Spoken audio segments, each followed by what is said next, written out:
Destination Canada International Final Public Speech Competition. All students wrote a speech in their classes. One student was chosen from each class to represent the camp at our public speaking semifinals 2 days ago. And based on those semifinals, our 6 finalists of the evening were chosen. We are going to have 6 speeches. At the end of each speech, there will be 1 or 2 questions from our judges, or from our questioner, and then I will call upon the next speaker.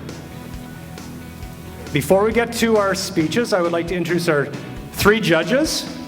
First, we have Mr. Andrew Dunnigan, a current teacher in the Ottawa Catholic School Board and former Director of Teaching for Destination Canada. So welcome, Andrew.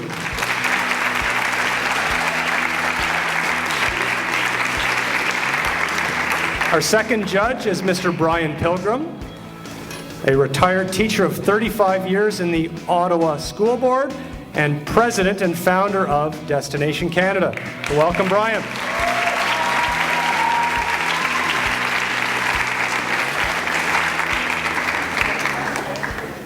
And our third judge is Mrs. Linda Pilgrim, housewife, grandmother, great-grandmother, teacher, real estate agent.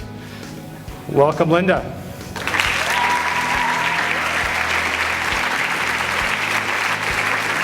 All 6 names in a hat, and I drew 3 junior speakers and 3 senior speakers. So the order has been determined. We will start off with 1 junior speaker, 1 senior speaker, and then next junior and next senior speaker. So, without any further delay, I call upon our first speaker, Carlos Javier Gonzalez.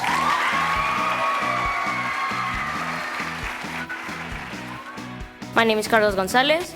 I'm 13 years old, and I'm from Mexico City.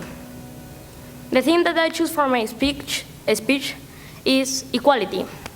And surely many people wonder, why equality? In my country, we have equality.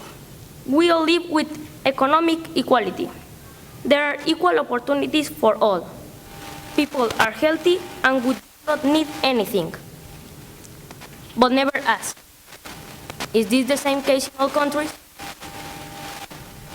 That is why I choose this topic, to pose a question. Do we have equality in the world? I think that in many parts of the world, yes, there's equality. For example, in Denmark,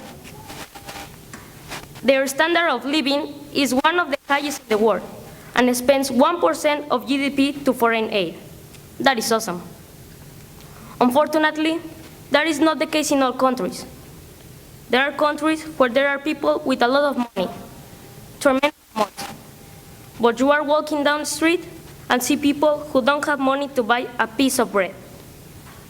This is not a country with equality. I will give you another example. There are countries like Canada that provide opportunities for everyone. Young and old, white and black, tall and small people, men and women. But as I said, this is not the case in all countries. There are countries that do not leave women to go out alone on the street or going to school. And some countries do not give the same opportunities to older people that give to young people, because they think that older people is too old to work, but do not think that older people may have more experience. This is not a country with equality. Our world needs equality. Can you imagine a world with equal opportunities for all people? Just imagine a world with equal opportunities for black and young and old, short and tall, for people with disabilities and for people with all their abilities. That world would be a fair world, a world for all of us, my ideal world. That's what we need. A fair world would reduce the crime in a meaningful way. For example, in my country, Mexico, 80% of people who commit crimes do this because they can't find a job. A fair world would reduce poverty in a meaningful way. A fair world would give education to everyone. So that's one of the things that I think is going to make sure that we could have a better world, equality. So what can each person do to help this cause? I have the idea that one by one the world can change. If a person doesn't discriminate against another one, it's going to be even a tiny change for a better world. I have 3 examples of people who changed our world, and the 3 people fought for equality. The first one is Nelson Mandela. He fought for the rights of the blacks in South Africa.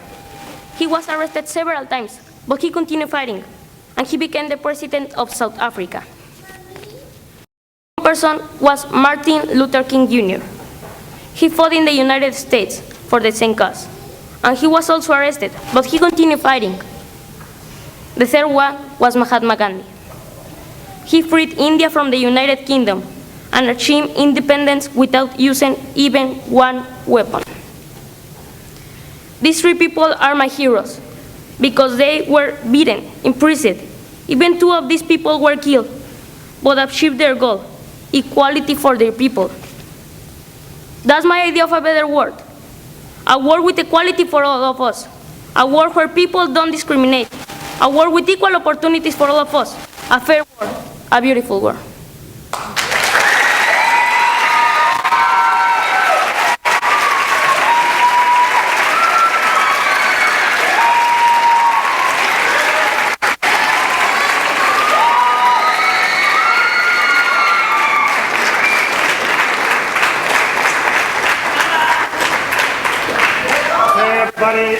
In order, as the questioner, in order for everybody to hear the question, I want you as well as the student to hear the question. So I'm going to stand and I will ask Carlos the question from this position just so he can understand, have a clear understanding of what I'm asking, and you all have a clear understanding of what I'm asking.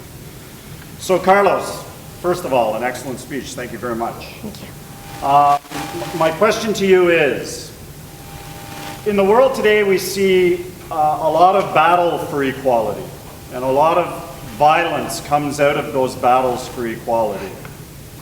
Do you think that violence is necessary in order to achieve equality throughout the world? Of course, I think that it's not necessary violence because the thing that we are looking for is equality. We are not looking war. We are looking peace. We are looking job for people that don't have job. We are looking for a better world, not for a better world with war. That's why I think we can make it in a peaceful way. Thank you very much.